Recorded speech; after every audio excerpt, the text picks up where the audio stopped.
Nos últimos 13 anos, o Partido dos Trabalhadores promoveu um inchaço do Estado brasileiro. Nesse período, o PT criou 40 empresas que aumentaram os gastos e ajudaram a provocar a crise fiscal do governo.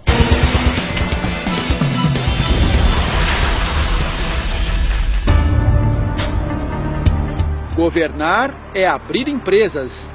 Este bem que poderia ser o lema do PT no poder. Em 13 anos, Lula e Dilma criaram 40 novas estatais no Brasil. De seguradora a empresa de logística, de laboratório de biotecnologia a canal de televisão. Se funcionassem como empresas privadas, que dependem apenas do próprio caixa para sobreviver, muitas delas já teriam fechado as portas, pois operam no vermelho desde que entraram em operação. É o caso da Sete Brasil, a empresa criada para produzir navios para a Petrobras, que acumula prejuízo de 26 bilhões de reais.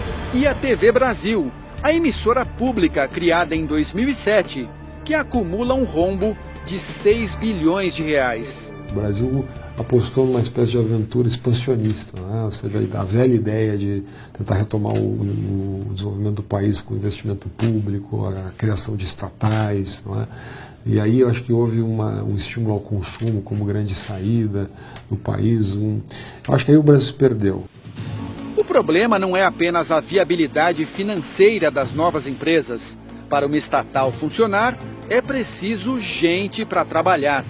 O número de funcionários das empresas públicas federais cresceu de 35 mil em 2002 para 67 mil este ano.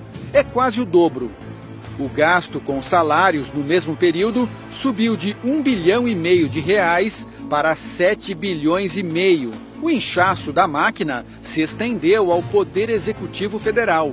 O total de servidores no país saltou de 810 mil em 2002 para mais de 1 milhão no ano passado. Entre concursados e cargos de indicação política, o PT criou, em média, 20 mil vagas por ano. Haja imposto para sustentar uma estrutura tão grande. Isso tudo acabou, acho que, eclodindo a crise em 2013 em diante, quando a crise econômica fez com que o PIB caísse, não é? E com isso o nosso déficit fiscal explodisse.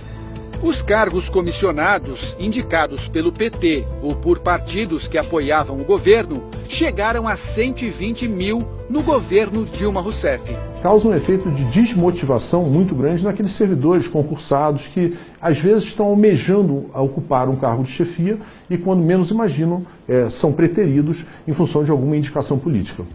O crescimento da estrutura burocrática é um dos fatores que levaram ao descontrole dos gastos públicos e, consequentemente, à inflação. Sem ter de onde tirar mais dinheiro para sustentar a máquina, a aventura expansionista jogou o país na recessão.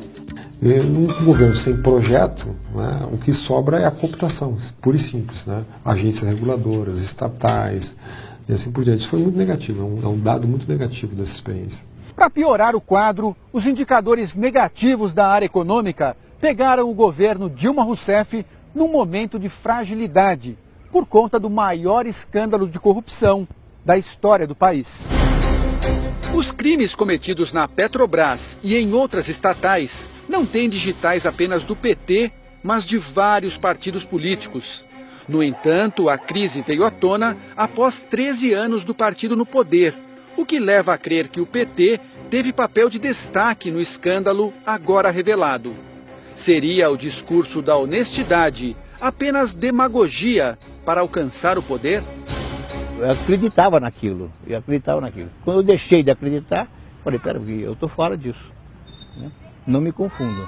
E paguei o preço que tinha que pagar. Paulo de Tarso foi líder estudantil, guerrilheiro e petista.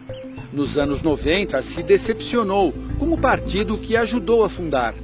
Na época, era secretário de Finanças em uma prefeitura petista no interior de São Paulo.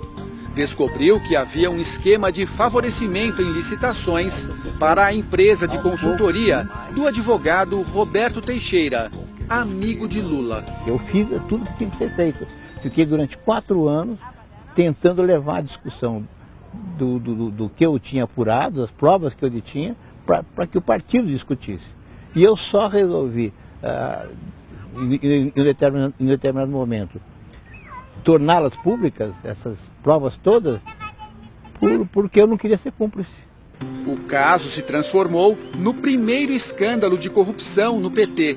Expulso do partido, Paulo pagou um preço alto pela coragem de denunciar.